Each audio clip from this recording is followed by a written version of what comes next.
Meus amigos, meus irmãos, sejam todos bem-vindos a mais uma edição do Evangelho no Lar do Grupo Espírita Garimpeiros da Luz, aqui em Natal, Rio Grande do Norte. É sempre uma alegria estarmos aqui para o nosso encontro semanal, o encontro da família com Jesus, a oportunidade de refletirmos em torno do Evangelho do Cristo. É como se permitíssemos que Jesus chegasse em nossa casa, sentasse ao nosso lado e permanecesse conosco, nos ajudando no nosso caminhar terreno. Não vamos esquecer o recipiente com água a ser fluidificada durante a nossa reunião pelos guias espirituais e no final ingeri-la com fé, com respeito, para que ela produza os efeitos que necessitamos. Vamos então fazer a nossa leitura preparatória do livro Pão Nosso, ditado pelo Espírito Emmanuel a Chico Xavier. Hoje é a mensagem 148. Ceifeiros. Então, disse aos seus discípulos: a seara é realmente grande, mas poucos os ceifeiros. O registro é de Mateus, no capítulo 9, versículo 37. O ensinamento aqui não se refere à colheita espiritual dos grandes períodos de renovação no tempo, mas sim à seara de consolações que o Evangelho envolve em si mesmo. Naquela hora permanecia em torno do Mestre a turba de corações desalentados e errantes, que, segundo a narrativa de Mateus, se assemelhava a rebanho sem pastor. Eram fisionomias acabrunhadas e olhos súplices em penoso abatimento. Foi então que Jesus ergueu o símbolo da seara realmente grande, ladeada, porém de raros ceifeiros. É que o Evangelho permanece no mundo por bendita mercê celestial, destinada a enriquecer o espírito humano. Entretanto, a percentagem de criaturas dispostas ao trabalho da ceifa é muito reduzida. A maioria aguarda o trigo beneficiado ou o pão completo para alimentação própria. Raríssimos são aqueles que enfrentam os temporais, o rigor do trabalho e as perigosas surpresas que o esforço de colher reclama do trabalhador devotado e fiel.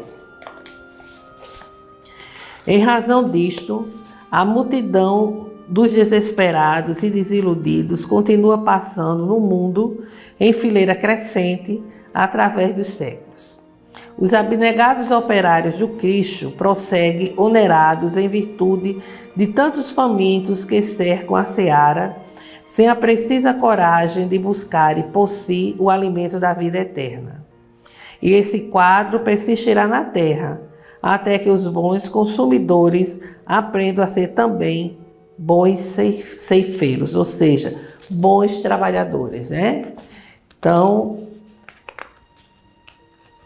o mundo ainda necessita de bons trabalhadores na seara espiritual de Jesus. Não só esperar as bênçãos, né? As bênçãos através das nossas orações, através das nossas reflexões, né? A gente espera que chegue até nós, mas sobretudo que a gente possa compreender que na seara é necessário o trabalho incessante, né? O trabalho, e é esse trabalho que vai nos dar tudo aquilo que nós tanto desejamos e necessitamos. É a questão da semeadura, é livre, né? Mas a colheita é obrigatória. Então a gente precisa semear, e de acordo com o que semear, nós estaremos colhendo. Vamos fazer agora a nossa leitura, a nossa prece inicial, elevando nossos corações, a nossa mente ao Altíssimo, para sintonizarmos com as esferas do bem do universo. Senhor Jesus, Mestre incondicional de nossas vidas, dai-nos a vossa bênção, permitindo que o nosso estudo seja concretizado com a ajuda dos guias espirituais, a fim de podermos fazer as reflexões necessárias e, sobretudo, a fim de alcançarmos o entendimento com relação aos vossos ensinamentos. Fica conosco, Jesus, agora e sempre, que assim seja. Bem, meus amigos, prosseguindo com as referências de Joana de Ângeles no livro Florações Evangélicas, hoje nós vamos ter, deixa eu ver aqui, ela faz referência ao capítulo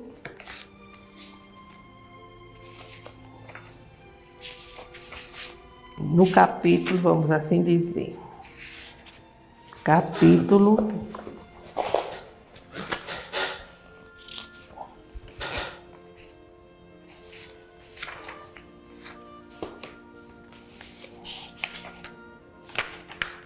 no capítulo 47, ela vai fazer esse capítulo com base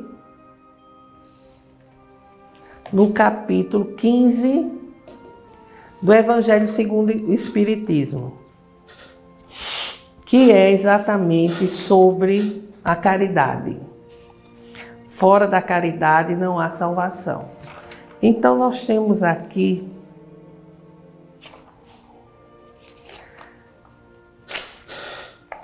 o seguinte texto evangélico: o que é preciso para ser salvo?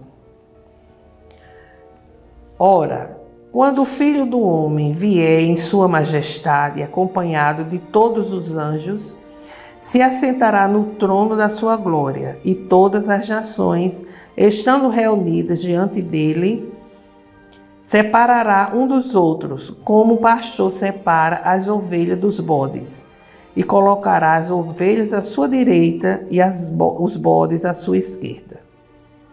Então o rei dirá àqueles que estarão à sua direita: vinde vós, que fostes bendito por meu Pai. Possuí o reino que vos foi preparado desde o início do mundo. Porque tive fome e me deste de comer, tive sede e me deste de beber. Tive necessidade de alojamento e me alojastes. Estive nu e me vestistes. Estive doente e me visitastes. Estive na prisão e vieste me ver. Então os justos lhe responderão: Senhor, quando foi que vos vimos com fome e vos demos de comer, ou com sede e vos demos de beber? Quando foi que nós vos vimos sem teto e vos alojamos, ou sem roupa e vos vestimos? E quando foi que vos vimos doente ou na prisão e viemos vos visitar?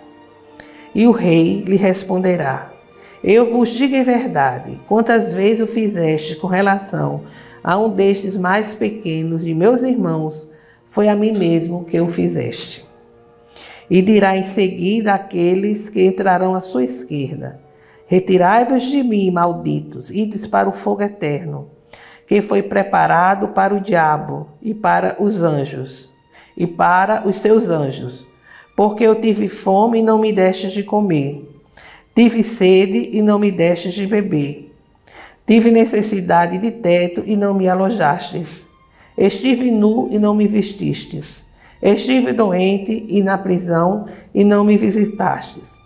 Então eles lhe responderão também: Senhor, quando foi que vos vimos com fome, com sede ou sem roupa, ou doente ou na prisão, e não deixamos de vos assistir? Mas ele lhes responderá: Eu vos digo em verdade, todas as vezes que deixastes de dar essas proteções a um destes mais pequenos, deixastes de dá-las a mim mesmo. E irão todos para o suplício eterno e os justos para a vida eterna. Esse registro é de Mateus, no capítulo 25, versículo 31 a 46. E é uma passagem que exige muitas reflexões, né? Porque tem umas palavras muito fortes aqui. Então, fizemos aqui algumas anotações para trazermos para o nosso estudo. Primeiro, Jesus disse, quando ele fala, né, ao afirmar, vier em sua glória, Jesus refere-se em uma segunda vinda, não em corpo de carne, ou qualquer aparência exterior, porque o que ele tem a realizar encarnado já o fez. Na verdade, ele está vindo, sem dúvida. Para uns esse fato se deu, para outros está ocorrendo agora. Ou seja, ele está vindo, ele está chegando à medida em que chega aos nossos corações. Para muitos ele ainda não chegou, mas ele vai chegar, sem dúvida. Então, o coração de cada um é o terreno onde Jesus manifestará novamente com seu poder, sua importância, suas virtudes e sua glória, pelos reflexos que emanam daqueles que o receberam, introjetando os ensinamentos de seu evangelho, exatamente. Para uns vai demorar a aceitar, compreender Jesus. Para outros isso já aconteceu. Faz tempo que Jesus já chegou em seus corações. E outros ainda está para chegar. Com Jesus estarão todas as entidades destituídas do corpo físico, portadores de saúde espiritual, de elevação, de qualidades nobres.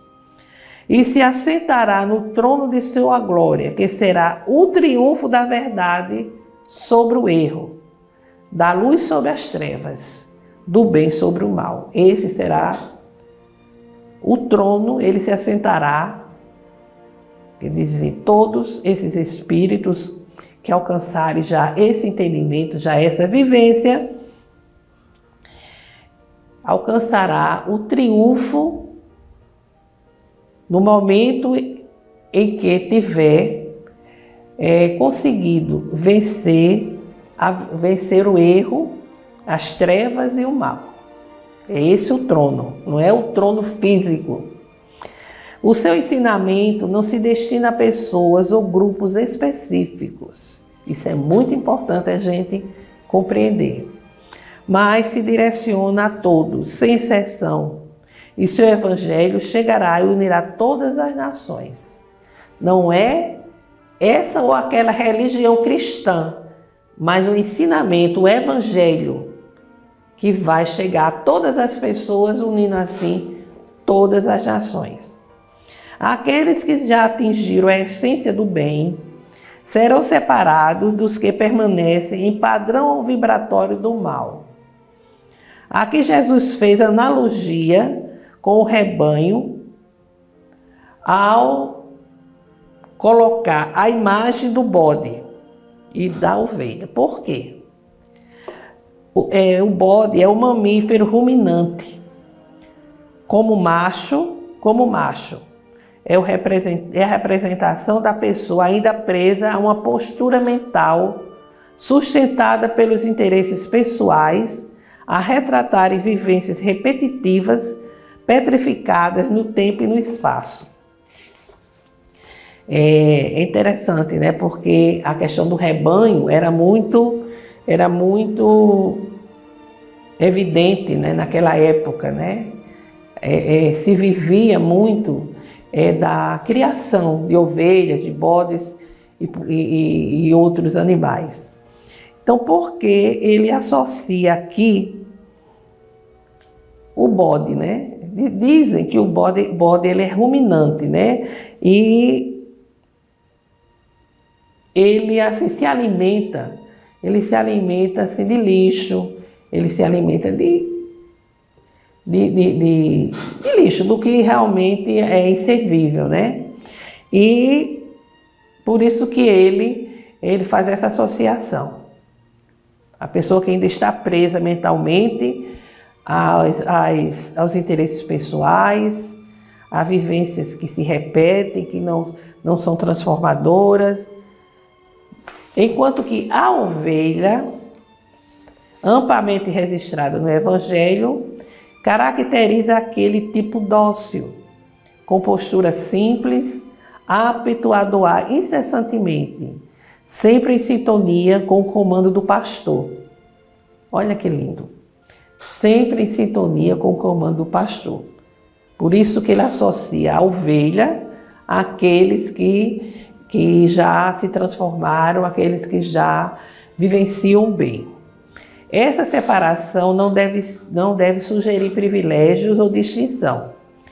Para os já conscientes de seus deveres, impera a presença da justiça, a decidir com base nos registros da alma, de acordo com o grau de responsabilidade e capacidade de aproveitamento.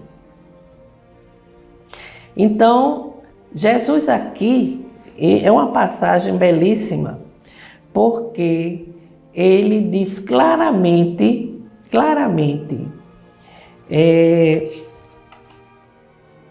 o que é necessário para ser salvo, né? E é a caridade, a prática do bem, sem distinção.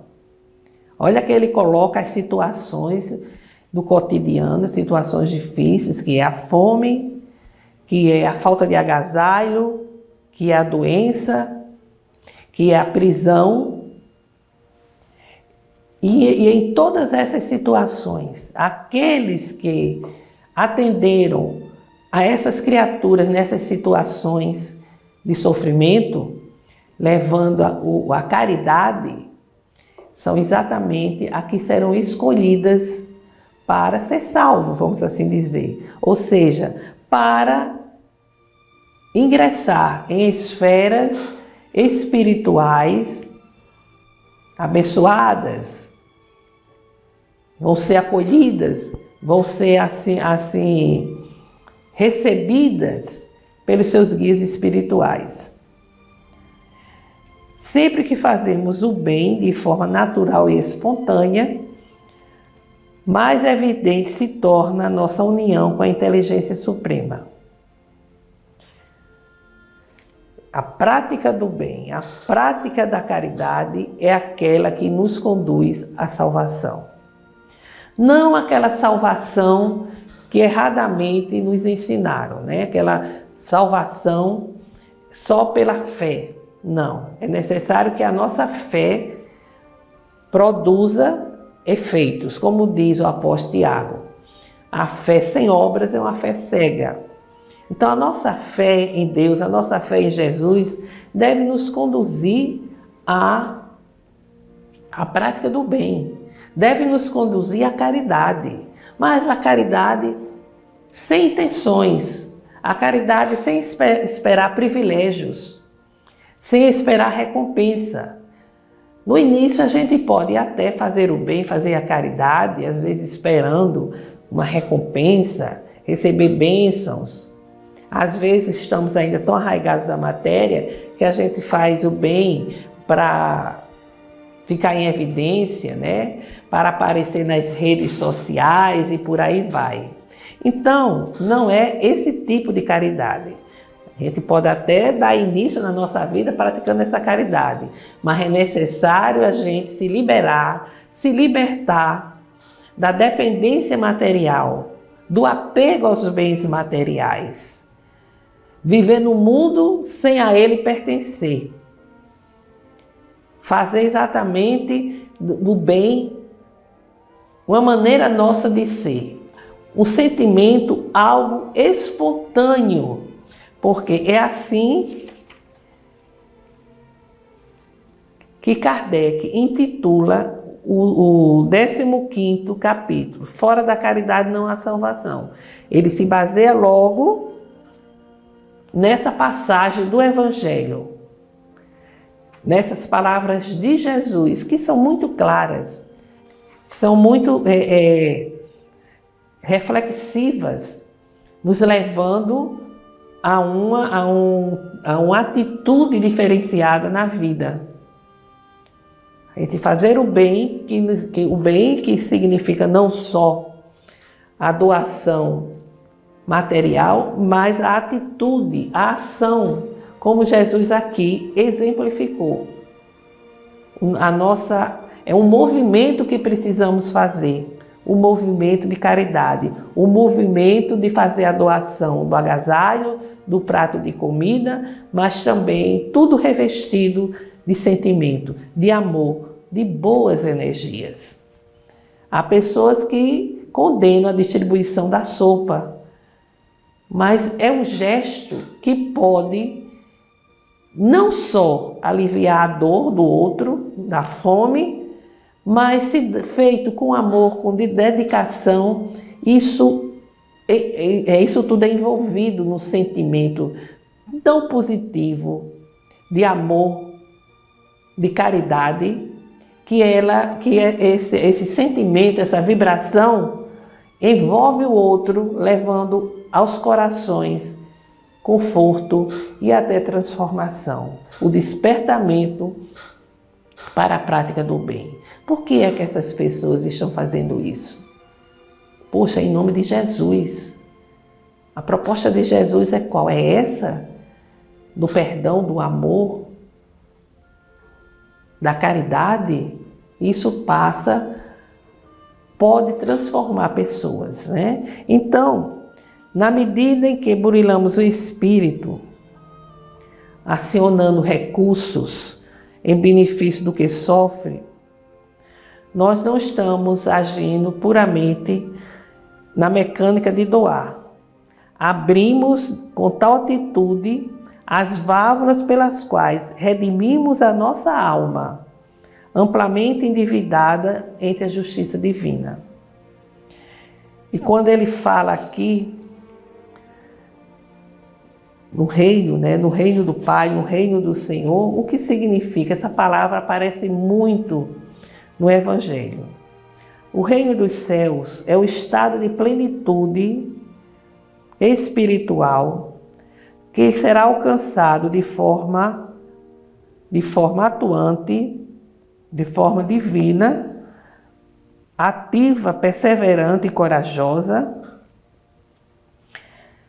em nossos corações, por meio do conhecimento e da transformação moral, obtidos nos vários ciclos reencarnatórios pelos quais nós passamos. E nesse capítulo, Kardec vai também colocar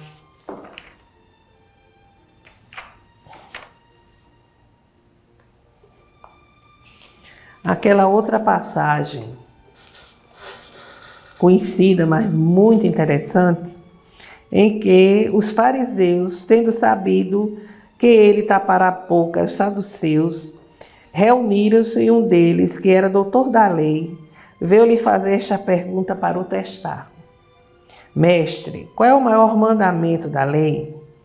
Jesus lhe respondeu: amareis o Senhor vosso Deus de todo o vosso coração, de toda a vossa alma e de todo o vosso espírito. Eis aí o maior e o primeiro mandamento. Eis o segundo, que é semelhante a este: amareis vosso próximo como a vós mesmos. Toda a lei e os profetas estão contidos nesses 2 mandamentos. Ou seja, aqui é o registro de Mateus também, capítulo 22, versículo 34 a 40. Então aqui Jesus coloca que a caridade e a humildade é o caminho da nossa salvação. Porque a verdadeira caridade é exatamente aquela que é vivenciada quando integralmente e verdadeiramente de uma forma espontânea, porque a pessoa já alcançou esse estado vibratório, porque já venceu o egoísmo, o orgulho, a vaidade, já é uma pessoa que espontaneamente se preocupa com seu próximo, o próximo que pode ser dentro de casa, sua família, o ambiente de trabalho.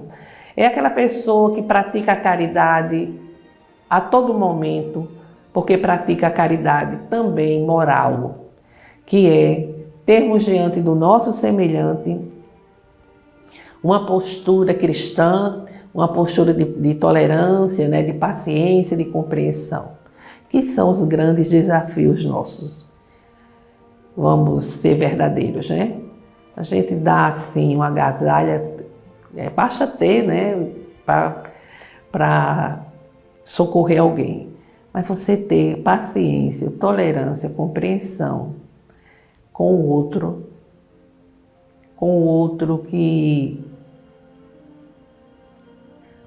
que é cheio, né, de artifícios, que é cheio de artimanhas, né, que é enganador muitas vezes, né, que quer se aproveitar da boa vontade, essas coisas que a criatura humana apresenta. E você ter paciência, né, e ter a tolerância e compreensão. Às vezes é uma ignorância tão grande, a pessoa tão rude, que não resta dúvida de que você está ali para exercitar essas virtudes, né? Então, são oportunidades que a vida nos oferece, e é por isso que a doutrina espírita, Kardec conclui que fora da caridade não há salvação. Inclusive, o próprio ensinamento do apóstolo Paulo, né? Ele fala da caridade como sendo essencial para a salvação, que significa, a salvação significa alcançarmos os patamares espirituais mais elevados, mais purificados, que é para isso que Deus nos criou, para alcançarmos essa condição de perfeição e de plenitude espiritual. Então, meus amigos, vamos fazer agora as nossas vibrações, elevar nossos corações, a nossa mente ao Altíssimo, emitindo um sentimento de amor, perdão, saúde, fé, esperança, na certeza de que essas ondas vibratórias irão nos envolver, irão alcançar os nossos irmãos necessitados. Façamos também a Deus nosso Pai o nosso agradecimento por tudo que nos é concedido, por todas as bênçãos.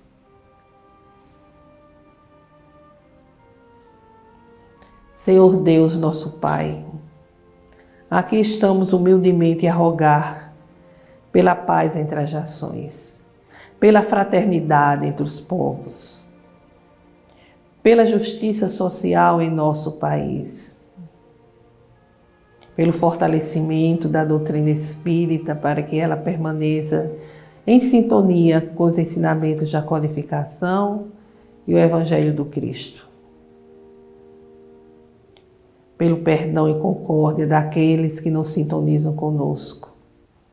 Por todos os doentes que se encontram nos hospitais, nos abrigos, nos asilos, pelas ruas em seus lares, para que encontrem o lenitivo para suas dores e, se possível, a cura.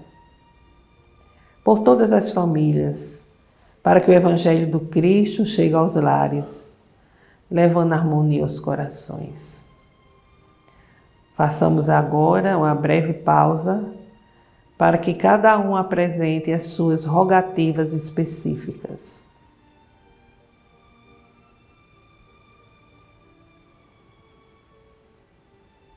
Recebei, Senhor nosso Deus, as nossas rogativas e derramai a vossa graça sobre todos nós, nos amparando e ajudando-nos em nossa caminhada evolutiva. Pai nosso que estais em toda parte, glorificado seja o vosso nome no louvor de todas as criaturas. Venha a nós o vosso reino de amor e sabedoria, seja feita a vossa vontade, acima dos nossos desejos, aqui na terra e em todos os ciclos espirituais. O pão do corpo, o pão do espírito, dai-nos hoje. Perdoai, Senhor, as nossas dívidas, ensinando-nos a perdoar os nossos devedores, com esquecimento de todo o mal, não permitindo que venhamos a cair nas tentações das nossas próprias inferioridades. Livra-nos, Senhor, de toda maldade, pois vosso é o reino, o poder e a glória para sempre. Que assim seja. Com esta prece, encerramos o Evangelho de hoje, desejando a todos muita paz. Até breve.